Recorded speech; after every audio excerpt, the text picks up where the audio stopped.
We have reached the final part of the conference. I'd just like to point you back to the app.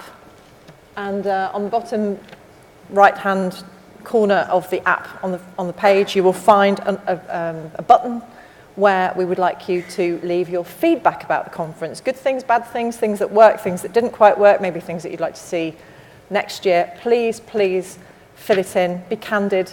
They can cope. We like the honesty. I'd like to invite Jonathan Ivelaw-Chapman back to the stage. We're going to try and wrap up and recap on what we've heard and learnt, and some ideas that we can all take away with us when we leave very shortly. But also some results from the AGM this morning. Yeah, you've got some notes as well. That's it, just been handed those. Are you still with us? Is the energy still just about there? Because there is some further refreshments, more food, more calories and more alcohol downstairs. But I just want to make sure you're still with us. So thank you for those. It seems to be more at the back than at the front. It's something to do with the temperature control. Where's the clicker? I've got it. So from the AGM this morning, the annual general meeting for Sedex, thank you for those who attended. We have some information that relates to the results from that. Just in terms of formality, on behalf of my chairman, Stephen Eason, and the board, just so you're aware, as a piece of formality, we had Resolution 1, which dealt with the adoption of some new articles of association that related to our governance process, some of the things I hinted at in my opening address. These were carried unanimously this morning, and I'd like to thank those members who continue to support Sedex in the right way. Thank you. On Resolution 2, which deals with the conduct of the way in which myself and board members have to behave. We do have to behave, apparently. There is also a unanimous support for the resolution and the way in which we've now enacted those into our articles. So again, thank you, members, for the support. So that's duly noted. I have the pleasure in announcing my new bosses and making sure that they continue to hold me to account, as you all have done continuously over the last 2 days. Thank you. And just to say that I'm very proud of the fact that Aisha is rejoining the board. I'm so delighted. Thank you, Aisha. And that Kevin O'Neill, who was co-opted from BBC Worldwide to support us during the last 12 months, magnificent support from him, is now confirmed as a bona fide 3-year tenure director. And to welcome Rose McGrath as Corporate Responsibility Manager for Aldi, just changed her role. Thank you, Rose, for your submission, also confirmed. So thank you to those 3 board members, and a round of applause to those. Thank you very much. Just before I move on, I just wanted to thank one person in particular. I have a number of individuals who have supported me through my career, but George Papadopoulos, who unfortunately leaves our board after a short re-tenure. Is that English? Am I allowed to say that, BBC? Re-tenure? Do we say that? No, I don't think we do. It's not very An additional tenure. Thank you. George, if you're in the room, I just want to pay a compliment to you for the support that you've given the board over the last 5 to 7 years and your continued support of Kingfisher, and wish you well. And thank you very much on behalf of the board, my chairman and my team. Thank you.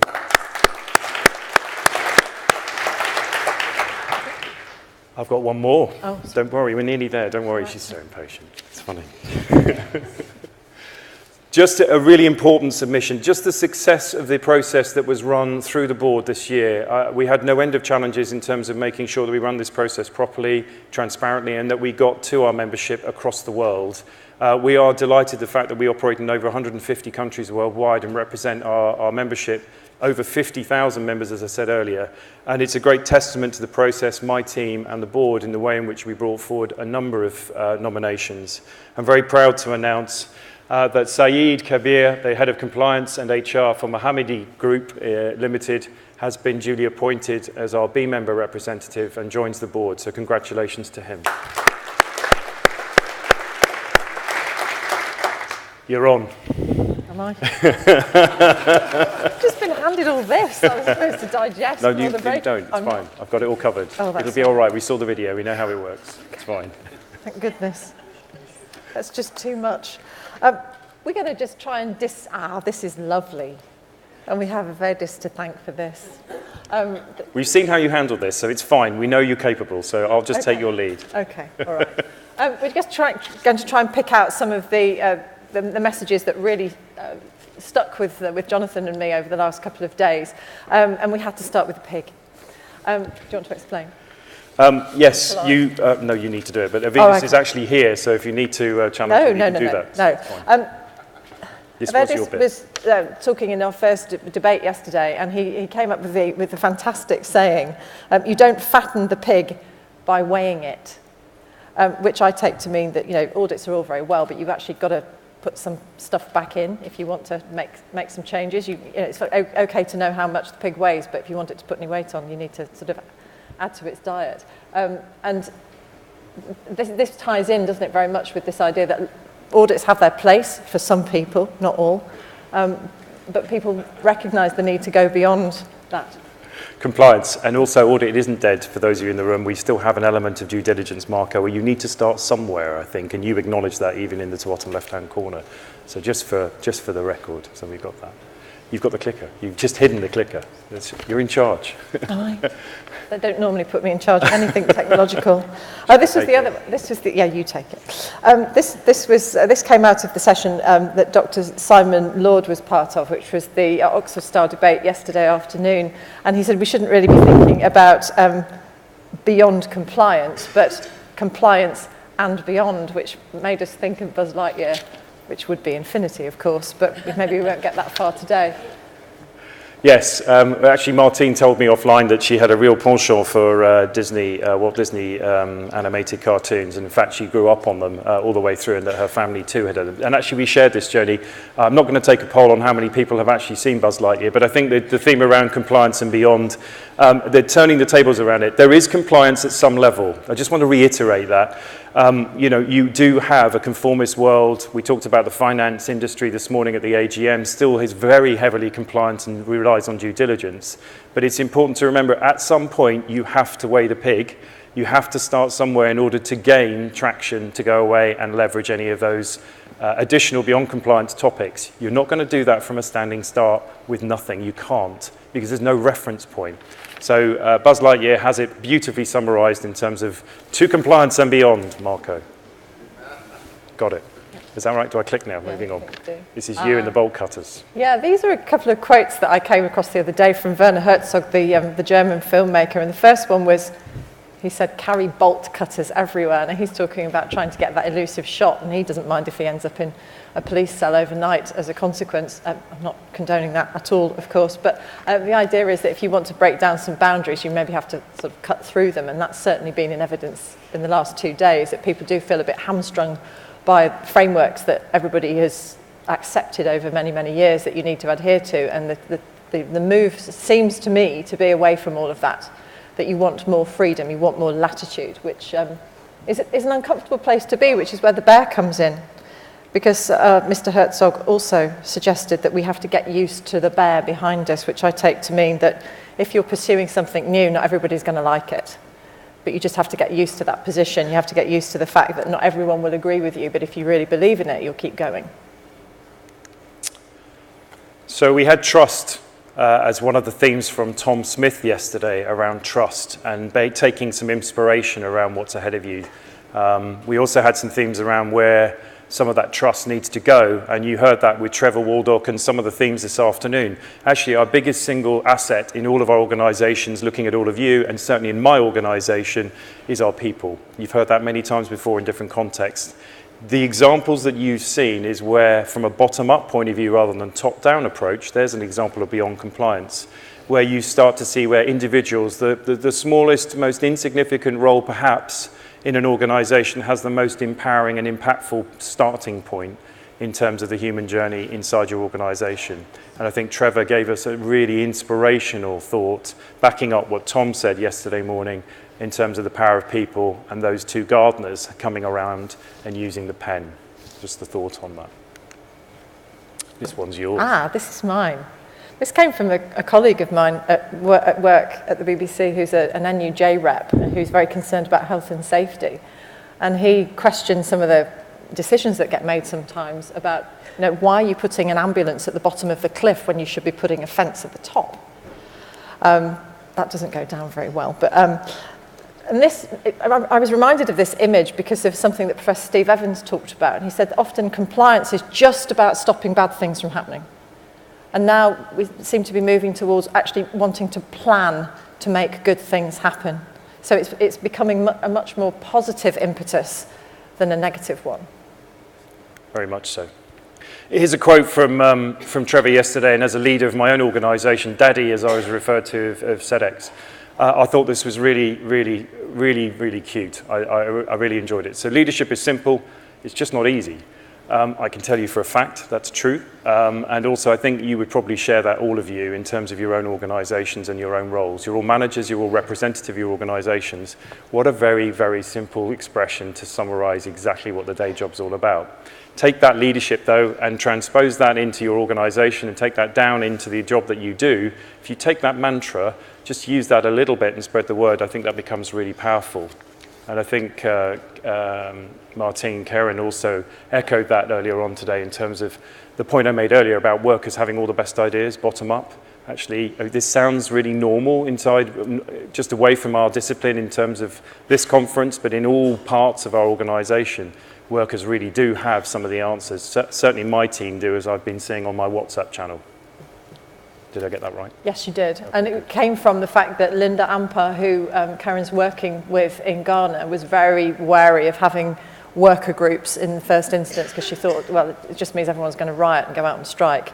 But in fact, I think the opposite is true. If you give staff a voice, you make a committee where they can actually come and be part of the decision-making process, they're less likely to be disruptive. That's my hope anyway. It's true. This one's yours. This is Marco, talking about no blame, no punishment. It seems that you're trying to, Marco and Phillips is really trying to change that relationship, to sort of step away from that power imbalance between the supplier and the customer and saying, look, we're all on the same side, we all want the same thing, let us help you, let us be supportive, which there's great liberation in that, I think. Certainly how I am a union representative for the National Union of Journalists, and that's how I approach it. I don't want to be out on strike, I don't want to be in dispute, I actually want to solve problems, and I want to do it collaboratively. I won't be collusive, but absolutely collaborate. And I think everybody benefits from it. But it takes a lot of trust, I think. If there is sort of bad feeling from previous relationships, previous interactions, it takes a while to make people realise that you're genuine and you can be trusted. Okay, shall I do Genevieve? No, you can do Genevieve, go on. Again, it was part of the debate that we had yesterday about defining compliance and whose responsibility is it too. Genevieve Le Baron, a professor from the University of Sheffield, talked about the fact that compliance isn't working when it comes to detecting forced labour, so what will? And then we heard today from Varna ten Kate from the Dutch public prosecutor, and he was saying, look, we all need to be vigilant. There are so many signals for forced labour, various different forms of exploitation, that we all need to be looking out for them, and compliance isn't necessarily going to pick them up. And there's that long list of things that we all should be looking out for. I mean, I see businesses opening near where we live, and I just think the kind of prices that they're charging in the nail bar or wherever, I just think there's something not right. And I often feel that maybe I should go and ask some questions, make sure that the people who are working there are there because they want to be, and that they've got their passport and they can leave at any time and they're not afraid to speak up, because it is everywhere. So we're going to do what I phrased last year, and it was slightly unfortunate, a rampant run-through on the breakout sessions as well. So we have got a script for that. So we're going to go very quickly through what happened in the breakout sessions, just so you got that. Just in the first session on day one, the future of impact measurement, which included Stephanie, Dr. Anna Harvey, Mark Graham, and Louise Nichols. Some key points from that: collecting and analysing data is often difficult. What Sedex can do is to support some of the unlocking of that. But we launched a worker voice impact assessment tool. It's not a plug for us. That will help discover and lead you into a slightly more worker-first viewpoint in terms of your own businesses. Measuring and understanding impact is essential to understand effective intervention. If you understand, if you can measure it, you can manage it. That's the classic piece on that. And there was a debate around impact of analytics, the big data debate. I'm not going to use buzzwords. Big data comes up a number of times. Just use data sensibly and effectively. I think breakout 2's with you there. Is it? Have you got it? No, it doesn't matter. I've got it. You have got it. Breakout 2 was changing approach from risk management to impact, which is, I think I seem to have heard quite a lot about this sort of on the edge of the conference. There was a poll in the room. Has anyone started measuring impact of workers in their supply chain? 20% said yes, 79% said no. That doesn't mean there isn't an appetite to do that, though. 3 areas that workers care about most: progression, respect and safety in the workplace. And they are absolutely the areas that you would want to be checking impact on. Testing the tool has shown that many workers are resistant to giving feedback, and there needs to be encouragement to create cultural change. I suppose they're afraid. Have they got anonymity to do so safely? There's also a common theme was workers wanted to be heard and that they had a voice. So in session 3, breakout 3, achieving impact from the start with Rob Wilton from Heathrow and our own Dan Murray from Sedex. We talked about getting buy-in from internal teams and again where Sedex could help. We talked about the lack of controls on data. Again, this is coming up. If you can't get the data right to the right people, you're going to lose control. Marco is exhibiting a huge amount of value in terms of using data sensibly. Compliance is challenging, but does give confidence. And don't forget that my opening comment around the fact you need to start somewhere. Emotions came into this around the buy-in from buyers and suppliers. It's a human thing at the end of the day. It comes back to people. Don't ignore the human factor. Language, something I rail on about in terms of our wonderful industry and using language in a really interchangeable way, which we don't seem to be able to translate. I rail against jargon. I rail against the fact that we can't speak in simple terms. And if I ever get caught out myself, my team do beat me up for it. Just keep it simple, stupid. And there was also around the need to get your organisations to be at the right starting point. So understand what you need to do, then get smart about it. It's not a race to the finish line. You don't need to go quickly. You need to think, plan, and then be smart about it. Day 2. Day 2, breakout 1, was to do with beyond sustainable development goals, and the suggestion was that the goals need to be looked at in the round rather than as 17 separate goals. When we achieve one, we're also having an impact on others. For example, if we achieve gender equality, we're also likely to be having an impact on economic growth or health and well-being as well. The different goals are explored at different stages of a business. For example, 2 degrees really focus on collaboration, which is goal number 17. I also spoke to Procter & Gamble, and they're very interested in, it was Andy Butler who was talking to me a little bit earlier, and he was talking about that it's very much equality, gender equality, that they're focusing on at Procter & Gamble. Important to share and communicate. If your business doesn't know something, go and talk to somebody who does. The goals provide a common framework to educate suppliers and citizens, and companies have a great responsibility, but so do government bodies. Collaboration and information sharing between them would be very beneficial, and Gavin pointed out that mapping the 4 pillars of Sedex to the goals is important. So in breakout 2, beyond health and safety, addressing worker well-being, these are good topics, aren't they? Sound dry, but actually really good. We had a poll in there in terms of the live poll. Is your organisation currently working on the issue of worker well-being? Yes was 56%. Yes with our supply chain, 28%. So yes with our own sites was 56%. Yes with our supply chain, 28%. And not at all at present, 12%, which is slightly worrying. And no, we don't know what worker well-being is, 4%. So there's a really interesting point as well, given that there were nearly 700 people in the building at the time. Breakout 3. Breakout 3 was transforming supplier training and capability building. Again, collaboration absolutely key, as is sharing expertise and understanding if we want true improvements, they take time. You can't do them overnight. Suppliers shouldn't be afraid to share their stories and build relationships with their customers. And customers should also reach out to build relationships with suppliers. Going straight in with an audit can really start things on a negative note. So just in summary on breakout 4, we had my story was really around DNV's story around blockchain. Thank you to DNV. Through the manufacturing process, bit of a tech piece with Steve Harris, our CIO. Technology has its place. I'm a technologist. I'm glad I've been put in my place. Thank you for that. But we need to be careful not to lose the human element. I totally agree, and I'm a technologist. So the human story, that emotional piece, and bringing new innovation in technology is great. Go back to my comment around being smart, do it thoughtfully, bring it in properly, and consider the impact of what you do, because you will be changing things. And remember my comments yesterday around the change that we create and the impact of that. Think carefully about the consequences of the decisions that you're making. Breakout 5 was human rights made simple. very simple conclusion, really, that human rights approach is a natural evolution moving on from purely compliance-based. Needs to be a broader approach, though, and much more holistic. Indeed, and the last 6, we're nearly there, don't worry. Breakout 6, the technology is now ready to use in various forms. You've got it, even Marco's looking for a tool, hint to some people. But we need to see what happens next. We need to, again, go back to being smart and think about the education that goes around the use of tools, whether that's a tech tool, a plastic tool, doesn't matter. Think about the impact.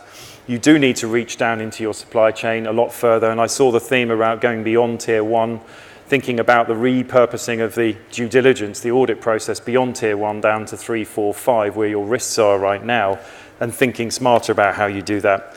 And direct worker reporting, again, using the examples from Trevor, and the ones from Karen this afternoon, about the value of people in your supply chain, particularly at the smaller parts, the lower parts of the organisation, and how you can build that trust that Tom talked about into your approach. So really well done from that. So thank you to all the breakout sessions, and thank you to all of you who contributed as moderators for that. I think we have a poll for you. So we would like you just for 1 minute to help us with the app, and I'm going to give you a little bit more time here. It wouldn't be fair to end a conference without the opportunity to just give us some feedback around that. So this is a general question, and it's genuinely meant, and there is no criticism implied. I don't mind what you tell us, but we would just like to sense from you whether you have a better understanding now of what beyond compliance could look like going forward. And you've had some very clear examples around the juxtaposition between compliance and some beyond compliance approaches. So I'm just going to ask you for half a minute or more just to take time on the app and give us your views on this. If we could give them 30 seconds, 40 seconds, please, team. And the music that goes with it, because I really like that. Excellent. Just don't dance, right? I'm not allowed to dance. No dancing. No.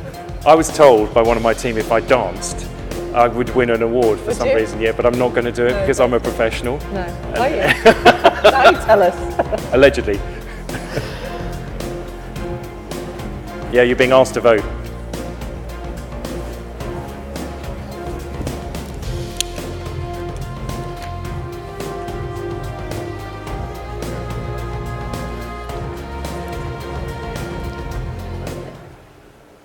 Yes, well that's really useful because I could have predicted that. No, I couldn't. A little. Yeah, that's interesting. 23% of you said that. There's still time. Don't worry, your votes do count. We won't charge you.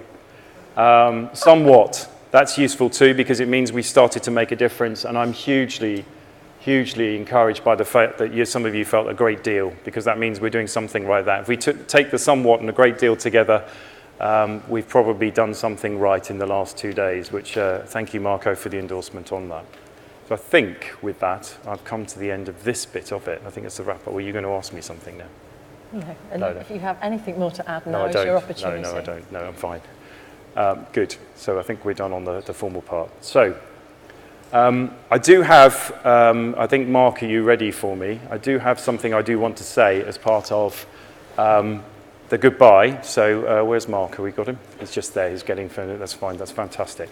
I would like to hand over to my colleague formally, because I didn't see him, so I didn't know where he was, to make a small presentation for a moment. Oh, thank you. Thank you so much. Thank you very much, Mark. That's very kind of you. Thank you. So on behalf of all of us, I'd like to thank Martine for her support. And a quick photo opportunity. Thank you. Thank you very much. Thank you very much. Martine, outstanding. Thank you so much for making this happen.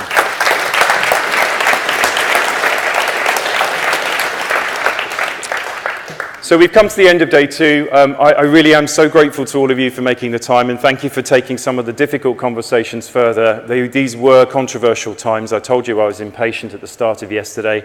I really am grateful to you all for addressing some of the issues and for taking the time.